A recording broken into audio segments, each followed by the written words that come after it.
I like to move it, move it. I like to move it, move it. I like to move it, move it. You like to move it. I like to move it, move it. I like to move it, move it. I like to move it, move it. You like to move it. I like to move it, move it. I like to move it, move it.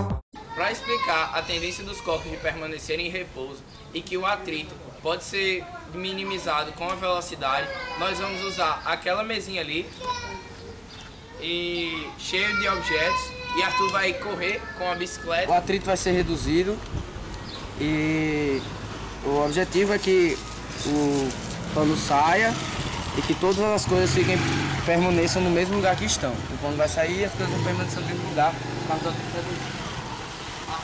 O Thiago vai só esperando você. Eita, pô, me falou.